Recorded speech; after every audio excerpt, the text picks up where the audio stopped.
Hello students, आज हम लोग देखेंगे कैनोनिकल एक्सप्रेशन। कैनोनिकल एक्सप्रेशन वही उसी स्टूडेंट को समझ में आएगा जो आप प्रीवियस वाले वीडियो लेक्चर नंबर 12 देखे। अगर आप लेक्चर नंबर 12 क्लियर कर चुके हैं तो आपको कैनोनिकल एक्सप्रेशन समझ में आएगा। ऐसा क्यों?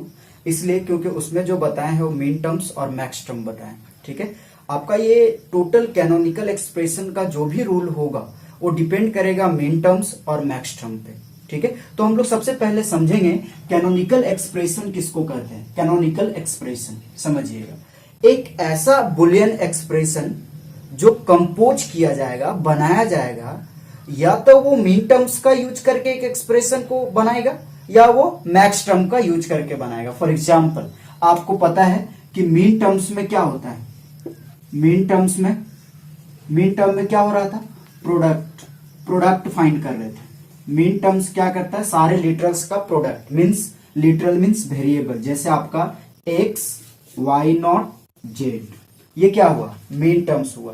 तो बताओ, इस तरह से हम लोग बहुत सारा मीन टर्म्स बना सकते हैं कि नहीं। फॉर एग्जाम्पल, जैसे आपने बनाया x y x not y z, ठीक है, x y z नॉट, ये तीन एक्सप्रेशन लिया आपने, ये आपका एक मीन टर्म्स हुआ। ठीक है, मीन टर्म्स 2 और मीन टर्म्स 3। क्लियर है? ये अलग अलग मीन टर्म्स है। ठीक है, इसको अगर हम लोग ऐड कर दे तो क्या ये पूरा एक एक्सप्रेशन बना कि नहीं बना? एक्सप्रेशन बना। और ये जो एक्सप्रेशन है इसी को हम लोग बोलेंगे क्या? Canonical expression. कैनोनिकल एक्सप्रेशन आ रहा है लॉजिक समझ में? तो कैनोनिकल एक्सप्रेशन बनाने के लिए हम लोग इसमें यूज किए मीन टर्म्स का। आप मैक्स भी यूज कर सकते हो, या तो आप मैक्स टर्म यूज कर सकते हो या तो आप मीन टर्म यूज कर सकते हो। मैक्स में क्या होता है? सम होता है कि नहीं? क्या होता है? सम। फॉर एग्जाम्पल, जैसे आपने लिया x plus y plus z not, ये लिया, ठीक है, ये पहला आपका मैक्स टर्म हुआ। ऐसा ऐसा बहुत सारा मैक्स टर्म आप ले सकते हो। चलो दो ही लिए ये, तो ये दो मैक्स टर्म को मिलाएं तो ये क्या बना? एक एक्सप्रेशन बना। तो मेरा कहने का मतलब क्या है कि कैनोनिकल एक्सप्रेशन, ठीक है, किसको कहते हैं? तो यहां से आप लॉजिक माइंड में रखोगे कि कैनोनिकल एक्सप्रेशन किसको कहते हैं।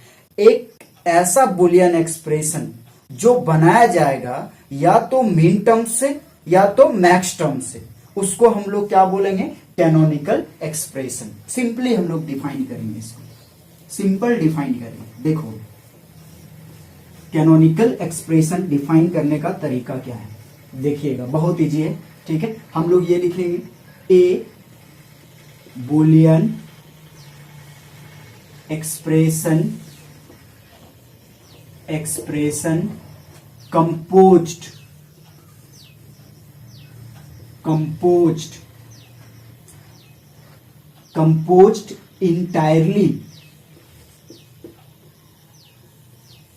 entirely either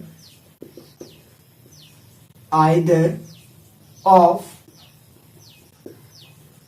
mean terms or max terms is referred to as canonical expression. उसको हम लोग क्या कहेंगे? Canonical expression. सिंपल लिखा हुआ है कि एक बुलियन एक्सप्रेशन कंपोज किया जाएगा इंटायरली, पूरे, या तो मीन टर्म से या तो मैक्स टर्म का। ठीक है, कहां से बनाया जाएगा? मीन टर्म्स का, या तो वो एक एक्सप्रेशन बनेगा या तो वो मीन टर्म्स का बनेगा। वो किसको रेफर करेगा? कैनोनिकल एक्सप्रेशंस को। इसको हम लोग दो पार्ट में बांटते हैं। ठीक है, सिंपल पैराग्राफ चेंज करके लिखेंगे, canonical expression can be represented into two forms. कितने रूप में बांटेंगे? दो तरीका में। ठीक है, इसको आप देखोगे, फर्स्ट जो इसका रूल है वो होगा कैनोनिकल सम ऑफ प्रोडक्ट्स। इसको हम लोग बोलते हैं SOP, sum of product form. ये फर्स्ट हुआ। Second number canonical product of sums. इसको हम लोग क्या बोलेंगे? POS form. लॉजिक क्लियर है? ठीक है। ये आपका दो तरीका का होता है। यहां तक आ रहा है समझ में? ये दोनों को हम लोग डिफाइन करेंगे अभी कि ये दोनों क्या होता है। कैनोनिकल एक्सप्रेशन आया समझ में? सिंपल। ठीक है। एक एक्सप्रेशन जो बनाया जाएगा किससे? मीन टर्म से, या मीन टर्म से या फिर मैक्स टर्म से। वो किसको रेफर करेगा? कैनोनिकल एक्सप्रेशंस को। कैनोनिकल एक्सप्रेशन कितने तरह से रिप्रेजेंट कर सकते हैं? दो तरह से। कैनोनिकल सम ऑफ प्रोडक्ट्स, जिसको हम लोग बोलते हैं SOP फॉर्म, और एक होता है canonical product of sums form. Clear है कॉन्सेप्ट? ये आया समझ में आप लोग को? हम लोग अब क्या करेंगे, हेडिंग देंगे क्या लिख करके, इसको आप नोट डाउन कर लोगे कॉपी में कि हम लोग को क्या लिखना है। ठीक है।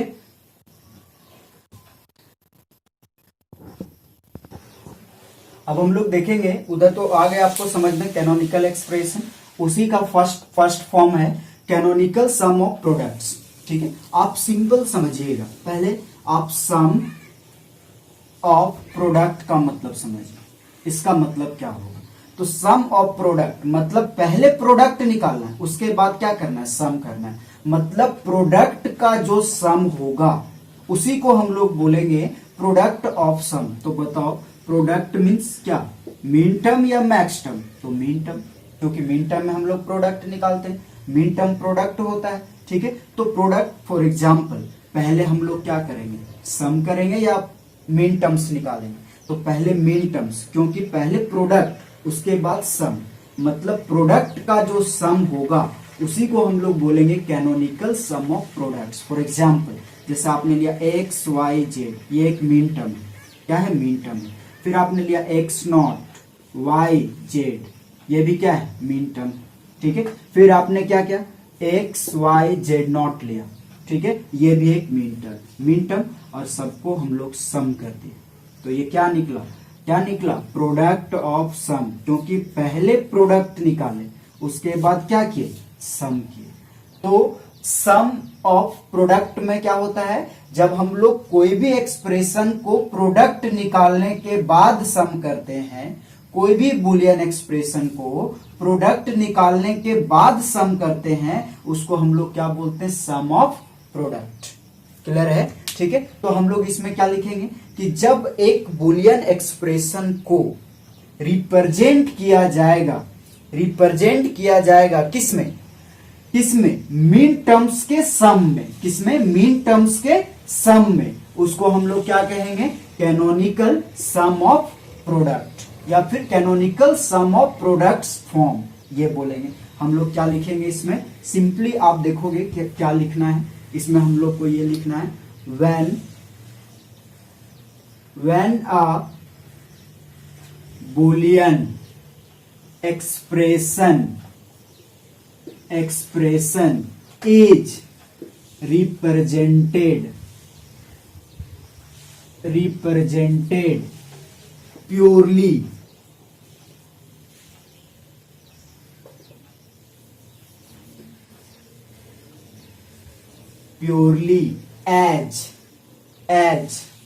purely as sum of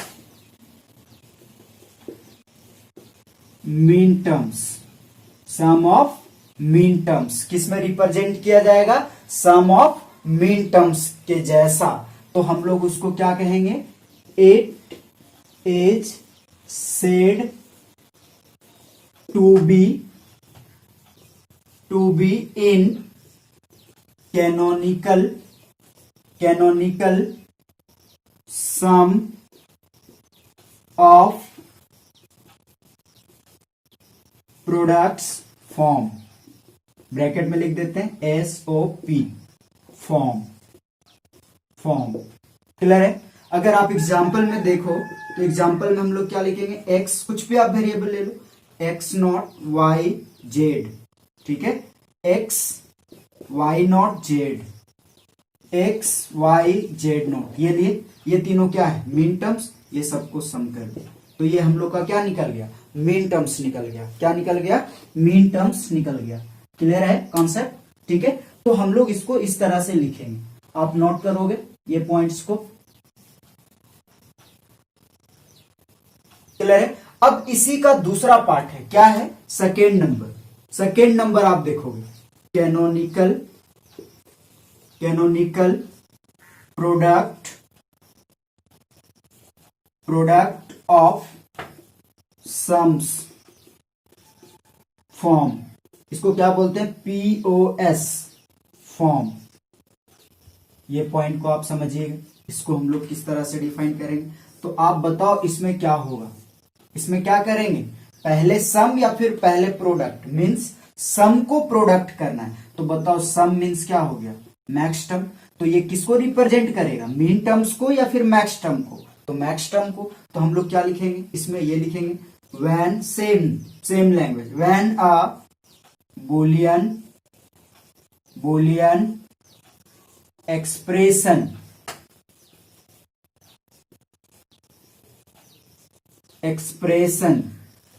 is represented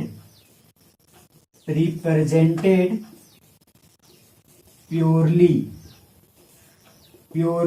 as क्या हो जाएगा, product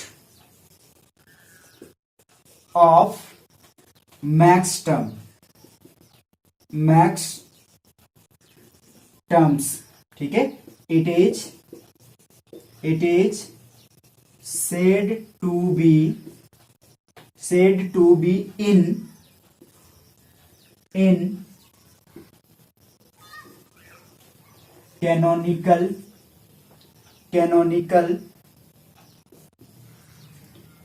canonical product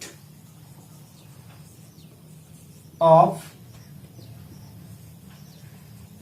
sums, means POS form. Clear है? इसको हम लोग एग्जाम्पल में देखेंगे।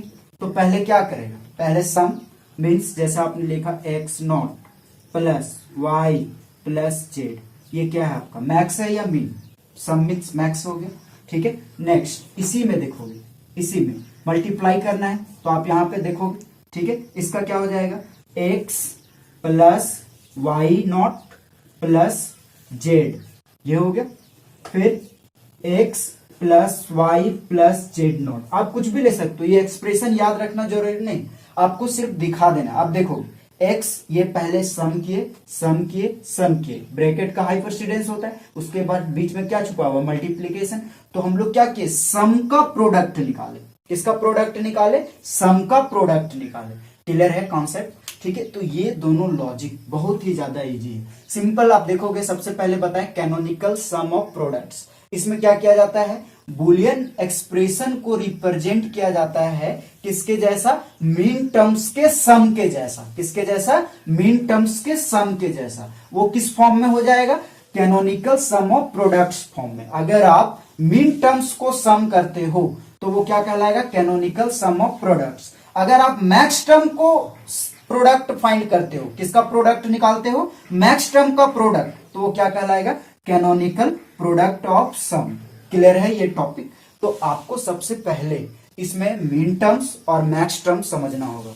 मीन टर्म्स में मल्टीप्लाई होता है, क्लियर, और मैक्स टर्म में क्या होता है, एडिशन होता है। तो इस पे आपको ध्यान देना है किस में पहले एडिशन करना है और किस में पहले मल्टीप्लीकेशन करना है। दो ही लॉजिक आपको याद रखना है। सबसे पहले आप क्लियर करोगे मीन टर्म्स और मैक्स टर्म, ठीक है। आप देखोगे ये आपको समझ में आ रहा है, लिखा हुआ क्या लिखा हुआ है, when a Boolean expression is represented purely as, represented, purely का स्पेलिंग थोड़ा मिस्टेक है, purely as sum of min terms, it is said to be in canonical sum of products form. ये इसको बोलेंगे, ये इसका एग्जाम्पल हो गया, एग्जाम्पल आया समझ में। नेक्स्ट है कैनोनिकल प्रोडक्ट ऑफ सम्स। इसमें क्या लिखेंगे, when a Boolean expression is represented purely as product of max terms it is said to be in canonical product of sums form.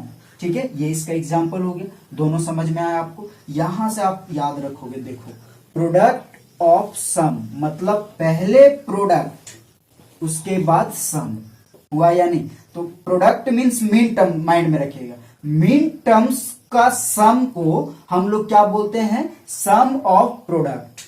Mean terms के सम को क्या बोलते हैं, सम ऑफ प्रोडक्ट। और max term के प्रोडक्ट को हम लोग क्या बोलते हैं, प्रोडक्ट ऑफ सम। समझ में आया, ठीक है, ये लॉजिक है। Thank you.